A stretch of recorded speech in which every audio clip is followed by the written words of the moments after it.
बंद हो जाती है जुबां और लफ्ज खुला करते नहीं। चांद के सामने तारे कभी बोला करते ही नहीं। चांद के सामने तारे कभी बोला करते ही नहीं। भैया से विनती करो। अरे भाई ये साउंड वाला कौन है? भाई साउंड वाला मेरी आवाज़ सुन रहा है तो जरा इसको लाउड कर, थोड़ा सा रिवर्ब दे दे, बड़ी मेहरबानी होगी। Thank you. आप लोग यहाँ उपस्थित है, मैं इस बात को कैसे मानूं कि आप लोग उपस्थित हो जब तक कि आपकी वो तालियों की गड़गड़ाहट नजर नहीं आए। नहीं, अभी भी नहीं। No more, I want it more man. मंच पे उपस्थित ये कौन सी ताली थी वे?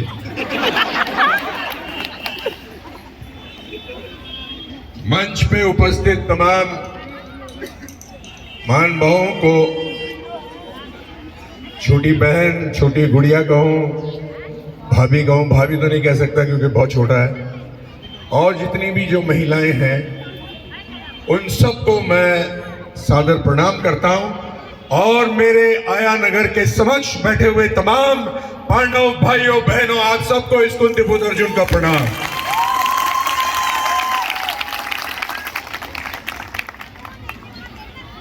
मैं यहां वोट मांगने नहीं आया हूं।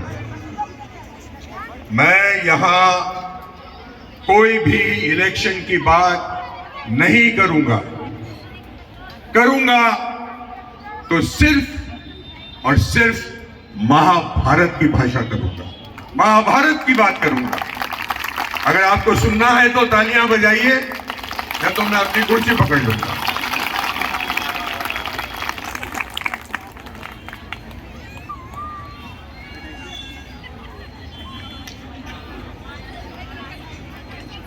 दोस्तों, महाभारत एक ऐसा काव्य रहा है हिंदुस्तान का जिसको यहां सारे बैठे हुए लोग डिनाई नहीं कर सकते हैं, नकार नहीं सकते, क्योंकि उस महाभारत में हमारी एक ऐसी पूर्ण पुस्तक है, ऐसी पूजनीय पुस्तक है जिसका नाम गीता है, जो हर घर में है, जो हर वक्त लोग पढ़ते हैं और उसका पालन भी करते हैं। और गीता क्या कहता है? गीता में क्या लिखा है? गीता में लिखा है मात्र कर्म ही मनुष्य का धर्म है। मेरी भाषा, मेरी बात सुनने से ज्यादा समझने की कोशिश करिए। मैं इलेक्शन की बात नहीं कर रहा हूं, मैं मात्र ये कह रहा हूं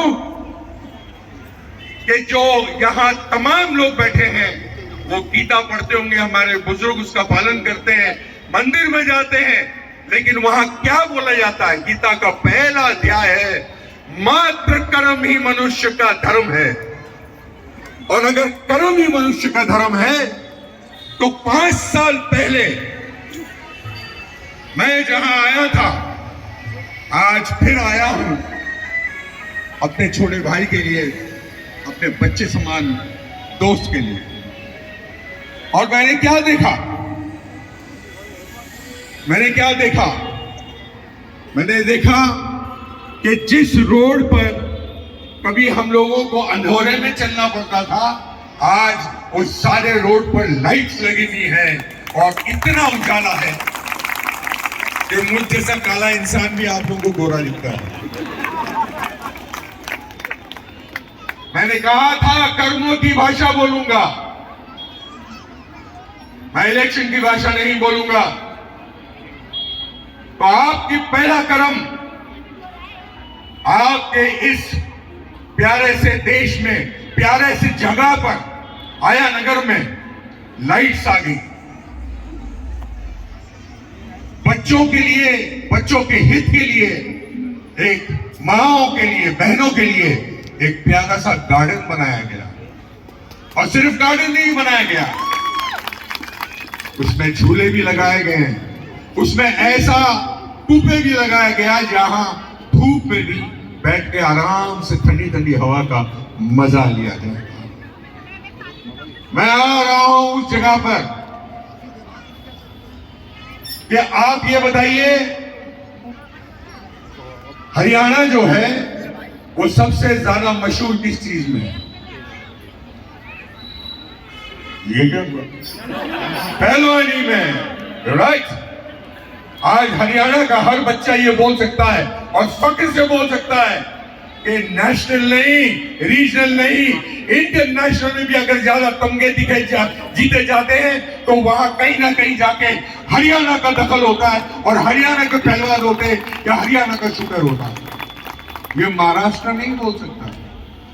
और उसको दिमाग में रखते हुए पहलवानी का अखाड़ा बनाया गया और अखाड़े में शेड बनाया गया ताकि लोग वहां आराम से देखकर उस पहलवानी का मजा ले। मैं फिर याद दिला रहा हूं, मैं सिर्फ कर्मों की भाषा बोल रहा हूं। मैं आप लोगों को कहीं वोट डालने नहीं बोल रहा हूं। आज हमारे देश में इतने सारे टेररिस्ट आ रहे हैं, इतने सारे खतरे मोल लिए जा रहे हैं, लेकिन उनको, हमारे सारे बच्चों को, हमारे देश को बचाता कौन है? एक फौजी। और फौजी क्या मांगता है हमारे से? हमारे से मांगता है कि वो उसको हम अप्रिशिएट करें कि उसने क्या किया है। आज इस आया नगर में फौजियों के लिए एक दीवार बनाई गई है जहां फख्र से लोग कह सकते हैं कि हम देश के नौजवानों को सलाम करते हैं, देश के जवानों को हम सलाम करते हैं। Last but not the least, एक ऐसी कड़वी हकीकत जो जिंदगी के साथ चलती है, जिसमें कहा गया है कि जिंदगी तू बेवफा है, एक ना एक दिन जाना ही पड़ता है शमशान। उस शमशान घाट में आज इतना सारा उसका डेवलपमेंट हुआ है। वहां एक अच्छी सी दीवार बनाई गई है कि जो आखिरी वक्त में जाएगा इंसान वो आराम से जाए। ये कर्म नहीं है तो क्या है? और ये कर्म करता कौन है? एक ही शख्स करता है जिसका नाम है वेदपाल। मैं कर्मों की बात करता हूं। आओ चैलेंज करो इस बात को जो मैंने कहा। मैं तुमसे वोट नहीं मांगने आया हूं, मैं तुमसे कर्मों की भाषा करता हूं। तुम अपने कर्मों की बात करो, क्योंकि कर्म का फल तो आपको देना ही पड़ेगा। आप उसको नकारोगे तो यहां नहीं, ऊपर से तुम्हारे को पकड़ा जाएगा। आज जितने लोग यहां बैठे हैं जो मुझे सुन रहे हैं, मैं कृष्ण का पार्थ, मैं वासुदेव कृष्ण का अर्जुन आप लोगों को कहता हूं कि अगर यदि आपको जीतना है तो आप भी अपनी जिंदगी में एक ऐसा साथी चुनिए जो आपको सारे दिशाएं जानता है, जो सारे मार्ग में आपको जिता के लेकर आएगा, और वो वेदपाल के सिवा कोई और नहीं हो सकता।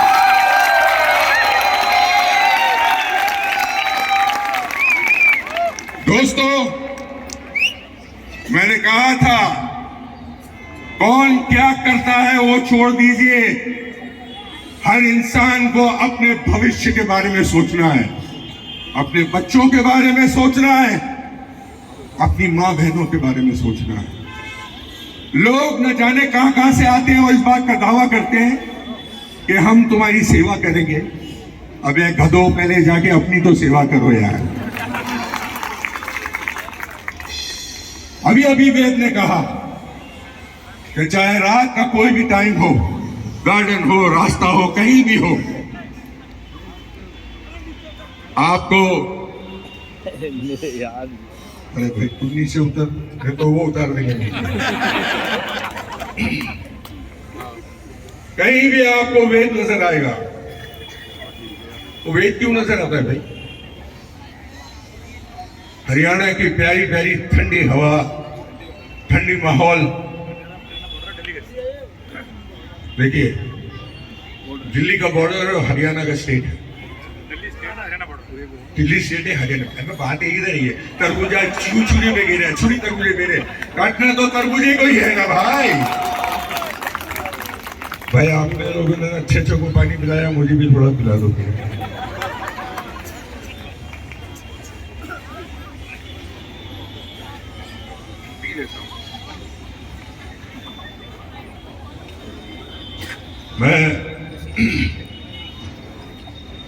मैं कहा था तरबूजे मैं फिर आ रहा हूं उसी बात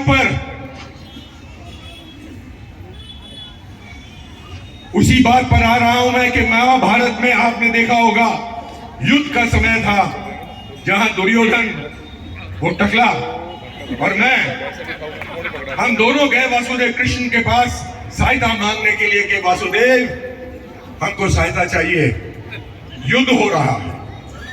तो कृष्ण ने कहा कि मैं मांगो पार्थ, तुम क्या मांगते हो? तो दुर्योधन ने कहा कि पहले मैं आया हूं, मैं मांगूंगा। देखिए ये बात को नोट करिए आप। वासुदेव कृष्ण ने कहा देखा मैंने पहले पार्थ तुम, और पार्थ तुमसे छोटा है तो छोटों का हक पहले बनता है। आज वैर हमसे कई लोगों से, कई बुजुर्गों से बहुत छोटा है। मेरी हर बात में मैं जो बोलने जा रहा हूं वो समझे, सिर्फ समझे। जब वासुदेव कृष्ण ने अर्जुन को पूछा कि अर्जुन तुम क्या चाहते हो, तो उन्होंने कहा कि केशव मेरे को तो सिर्फ आप चाहिए। तो दुर्योधन बड़ा खुश हो गया, उसने सेना लेके चला गया। जब सेना लेके चला गया तो वासुदेव कृष्ण ने पूछा पार्थ से कि पार्थ, एक तरफ मेरी विशाल सेना थी और एक तरफ मैं निहत्था था, तो तुमने मुझे क्यों चुना? तो पार्थ ने कहा केशव, युद्ध में योद्धा से अधिक महत्व सारथी का होता है। ओए, ओ भाई साहब, ओ तुरंत दो नहीं, ओ भाई बंद करो उसको। युद्ध में योद्धा से अधिक महत्व सारथी का होता है, और इस महायुद्ध में मुझे एक ऐसा सारथी चाहिए जो सारी दिशाएं जानता है, जो सारे मार्ग जानता है, जो मुझे रणभूमि में भटकने नहीं देगा। मुझे इसलिए मैंने आपको चुना। 2 सेकंड पहले मैंने कहा था कि यदि आपने वेद को चुन के लाए हो तो ये मैं आपको वादा करता हूं कि आपको वो कभी हारने नहीं देगा, कभी आपको वो भटकने नहीं देगा। अब रही बात वो दूसरों की, तो मैं तो नाम लेना भी पसंद नहीं। मैं तो सिर्फ इतना ही कहूंगा आप लोगों से कि मेरे दोस्तों, मेरे अजीजों, जब हमारे घर में बहुत कचरा हो जाता है, बहुत धूल जम जाती है, तो हमारी मां बहनें क्या करती है?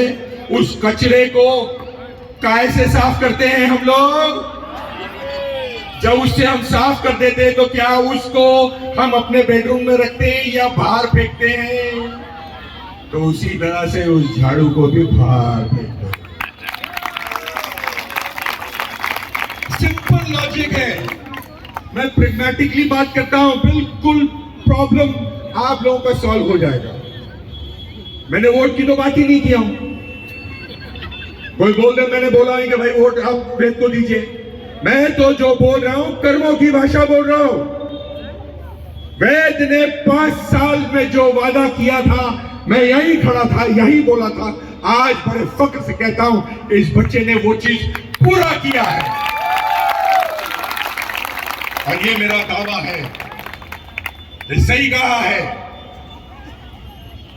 कि अर्धांगिनी जो होती है वो एक पुरुष की जान होती है, एक पुरुष का सहारा होती है। और जहां एक पुरुष से खड़ा रहता है, मर्यादित पुरुष, वहां एक औरत साथ में आ जाए तो सबकी कुल का हम योगपति करने की ताकत रखते हैं। इसीलिए मेरे दोस्तों, मेरे अजीजों, कर्मों की भाषा याद रखना। जब 4 तारीख को आप वोट करने जाओगे, ज्यादा मगजमारी नहीं करना। पहला ही नाम लिखा है वेदपाल, बस वहां बटन दबाना, don't waste time, come back. ये भाषाओं में मत जाना, ये आएंगे वर्गलाने, फिर बोलेंगे। कोई आप में से खड़े रहकर बोलना, तू कर्म की भाषा बोल रहे। अर्जुन बोल के क्या, तू बता कि तूने क्या किया है। जो कुछ नहीं किया है वो आके सिर्फ बातें करेगा। दोस्तों, मैं जाते जाते सिर्फ इतना ही कहूंगा कि आप लोग तो वो हैं, आप लोग तो वो हैं कि अगर चाहें तो एक पहाड़ को जर्रा बना दें, और अगर प्यार दें तो वेद को भी फिर से पार्षद बना दें।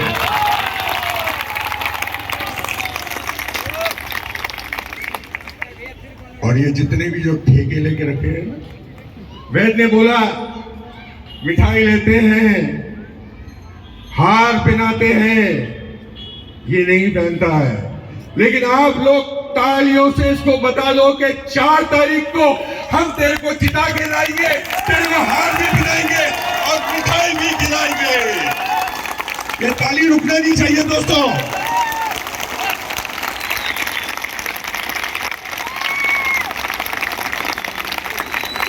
फाइनल बात, फाइनल टच। किसी ने, खटाना साहब ने कहा कि कोई एक ऐसी पार्टी है जो कुत्तों की मिसाल दे दी। बेचारे कुत्ते भी रो रहे हैं कि हम कुत्ते क्यों बने? साला हमको क्यों मिलाया गया है उनसे?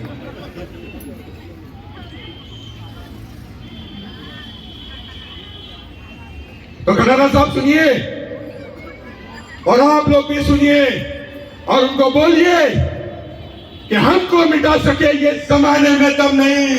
अरे जमाना खुद हमसे है, हम जमाने से नहीं।